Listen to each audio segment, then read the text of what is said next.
మన రక్షకుడును ప్రభు యేసుక్రీస్తు ద్వారా సంఘంగా కూడి వచ్చిన మీ 50 మందికి నా హృదయపూర్వకమైన వందనాలు తెలియజేస్తున్నాను.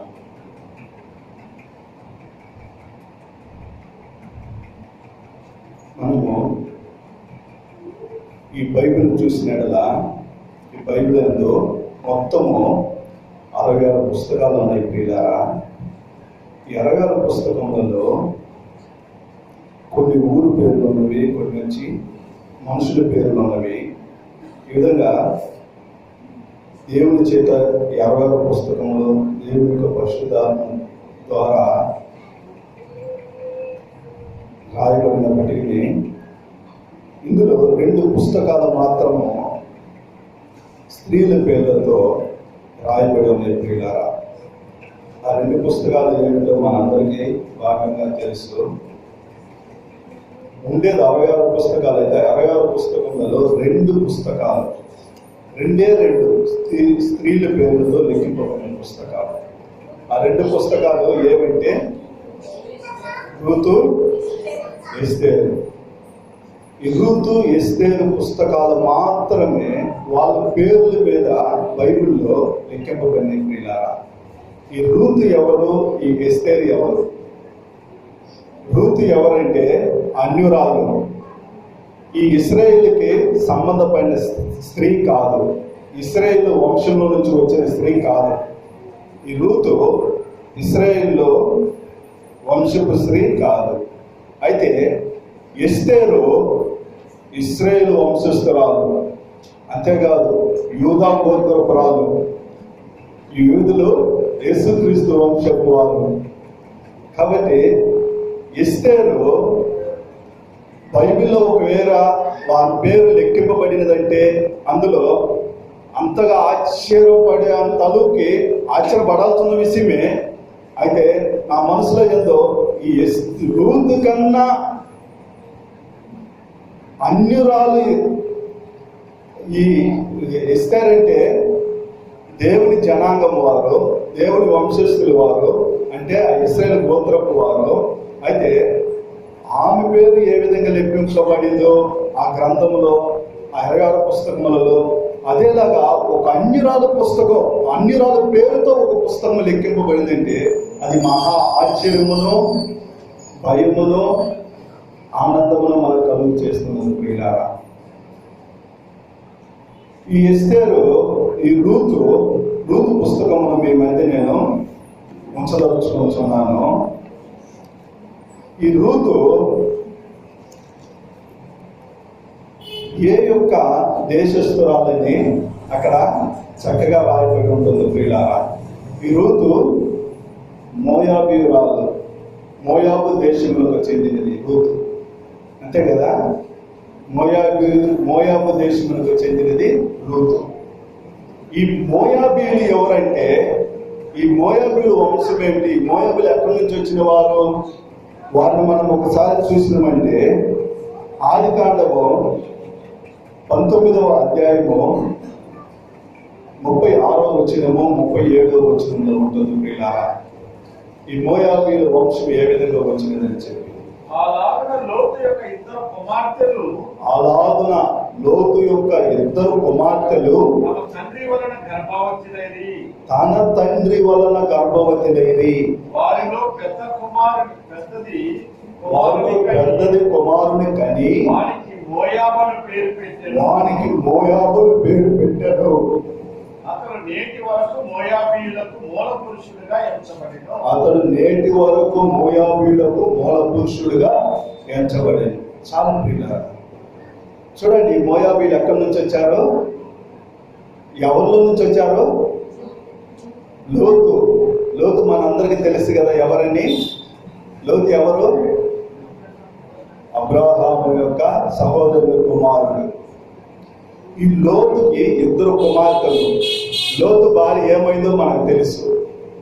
దేవుని మాట మీరినందువల్ల, దేవుని మాట, దేవుని ఆజ్ఞ మనుషులకి ఏదైతే బోధింపబడుతుందో దాని ప్రకారము మనుషులు చెయ్యాల. దాని ప్రకారం చేయకపోయిన ఎడల దేవుడి ఉగ్రతే గాని దేవుని యొక్క దీవెనలు ఉండనే ఉండవు ప్రియులారా. లోతు భార్య దేవుని మాట మీరింది, ఉప్పు స్తంభం అయిపోయింది. ఇంకా లోతు ఇద్దరు కుమార్తెలు మిగిలారు. లోతు తన ఇద్దరు కుమార్తెలు యాత్రికులవి యాత్ర చేయుచున్నారు. యాత్ర చేయుచున్నప్పుడు తన ఇద్దరు కుమార్తెలు మాట్లాడుకున్నారు ఒక దినాన, అయ్యో మన తండ్రి వృద్ధుడైపోయాడు, మన తండ్రి వంశము ఇట్నే మాయమైపోతుందేమో, మనమన్నా మన తండ్రి వంశాన్ని నిలబెడదామని చెప్పి ఇద్దరు కుమార్తెలు మాట్లాడుకొని తన తండ్రికి మత్తునిచ్చి తన తండ్రితో సైనించారు పిల్లారా. పెద్ద కుమార్తె తన తండ్రి ద్వారానే గర్భవతి అయ్యి తన కుమారునికి ఏం పేరు పెట్టింది? మోయాబు అని పేరు పెట్టింది. కనుక నేటి వరకే ఆ మోయాబు వంశము అలా వచ్చింది ప్రియులారా. మోయాబీయులు వారు, ఆ మోయాబీయుల దేశం అది. ఆ మోయాబీయులలో ఉన్నది రూతు. ఈ రూతు ఏ విధంగా ఇశ్రాయేల్ మధ్యకి రావాలి, ఏ విధంగా ఈ ఇశ్రాయేల్లో ఆమె దేవుని మహింపరిచి గణపరిచి దేవునికి ఇష్టరాలుగా జీవించి తన ఆత్మను దేవుని సన్నిధానంలో కుమ్మరించి దేవుని దీవెనలు ఆశీర్వాదంలో పొందుకొని 66 పుస్తకములలో ఒక పుస్తకముగా పేరు లెక్కింపబడాలి. ఎంత కష్టపడాలో తెలుసా? పరలోక రాజ్యంలో మన పేరు జీవ గ్రంథంలో లెక్కింపబడాలంటే మనం ఎంత కష్టపడాలో తెలుసా ప్రియులారా? ఊరకనే మనము జీవ గ్రంథంలో మన పేరు లెక్కింపించుకోలేము. యేసుక్రీస్తు ఊరకనా పోయి తండ్రి కుడిపాక్షంలో కూర్చునిడు. ఆయన పడిన కష్టం ఎటువంటిది, ఆయన పడిన ప్రయాసం ఎటువంటిది, ఆయన సమస్తమును జయించే కదా పోయి తండ్రి యొద్ద కూర్చునిడు. మనం కూడా జయించుటకే పుట్టి ఉన్నాం ప్రియులారా. మనం కూడా జయించుట కొరకే దేవుని ఆరాధిస్తున్నాం, దేవుని స్తుతిస్తున్నాం, దేవుని గణపరుస్తున్నాం, దేవుని మహింపరుస్తున్నాం. ఎందులో మనకు అపనమ్మకం ఉన్నదో, ఎందులో మన విశ్వాసము తగ్గిపోతున్నదో, ఎందువల్ల మన నిరీక్షణ దేవుని యందు లేకుండా దిగజారిపోతున్నామో మనమే గుర్తించాలి. అది మనమే గుర్తెరగాలి. దేవా, నీకు అసాధ్యమైనది ఏదీ లేదయ్యా, నీకు సమస్తము సాధ్యము. మేము మీ పిల్లలము, నీ నడిపింపులో మేము నడుస్తాం, నీ ఆజ్ఞలు మేము గైకుంటాం, నీ చిత్తానుసారంగా, నీ ఉద్దేశానుసారంగా, నీ మాటల చొప్పునే మేము జీవిస్తాం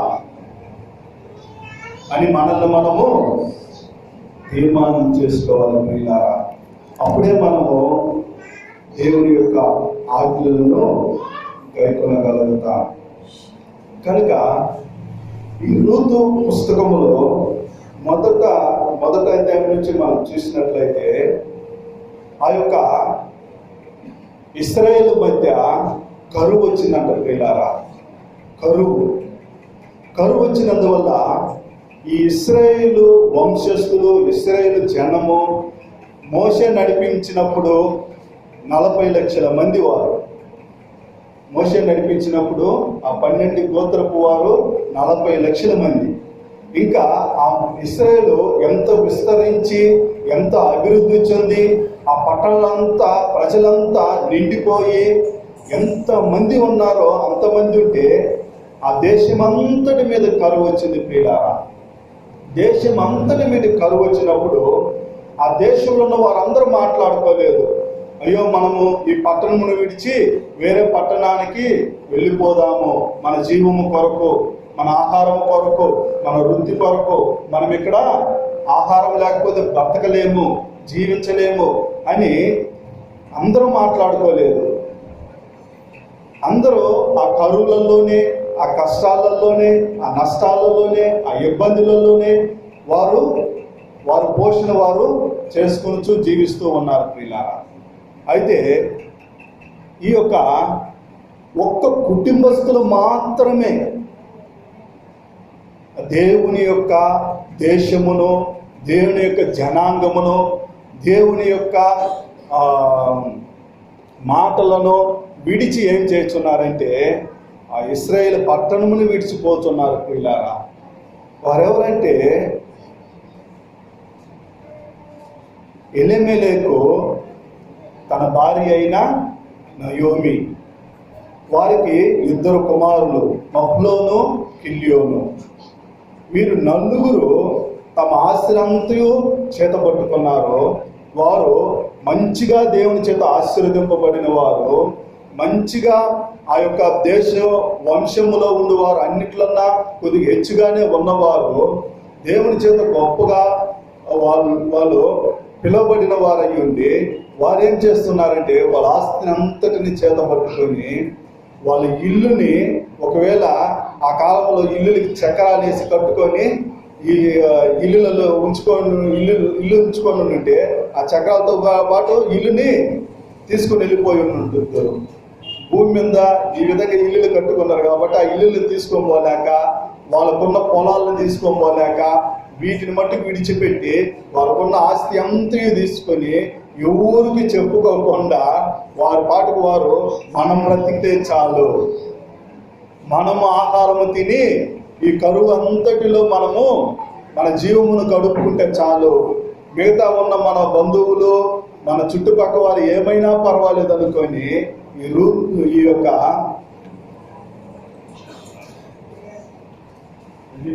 ఎలిమేలు యొక్క వంశస్థులు, ఎలిమేలు యొక్క కుటుంబస్తులు దేవుని సన్నిధానాన్ని విడిచి, దేవుని ప్రజలను విడిచి వారు నలుగురు వాళ్ళ ఆస్తులను చేతపట్టుకొని మోయాబు దేశానికి వెళ్ళిపోయేశారు ప్రియులారా. ఆ మోయాబు దేశములకు వెళ్ళినప్పుడు ఆ మోయాబు దేశము బాగా పచ్చగా కనిపించింది. అక్కడ మంచి ఆహారము, వారు ఎక్కువ ఆస్తి గలవారు కనుక తమ ఆస్తిని తీసుకువెళ్ళి అక్కడ ఉంచుకొని సుఖభోగములతో జీవించుతున్నారు ప్రియులారా. వారు బాగా కడుపార 3 పూటలు భోంచేస్తున్నారు, సంతోషంగా తమ జీవితాన్ని గడుపుకుంటున్నారు.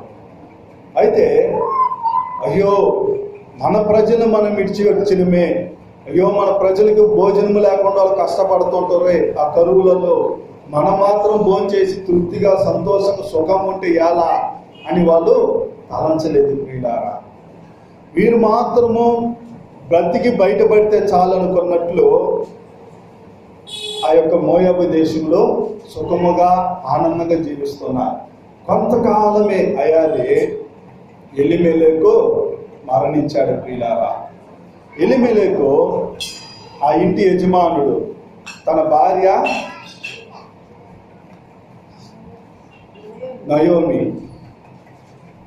నయోమి భర్త అయిన ఎలిమెలెకు అక్కడ చనిపోయాడు. చనిపోయిన తదుపరి ఆ యొక్క నయోమి ఏం చేసి ఉండాలంటే, అయ్యో నా భర్త ఈ అన్ని దేశంలో చనిపోయేశాడు, అయ్యో దేవుడు వచ్చి ఒకవేళ మనల్ని మొత్తిండేమో, దేవుడు ఒకవేళ మనల్ని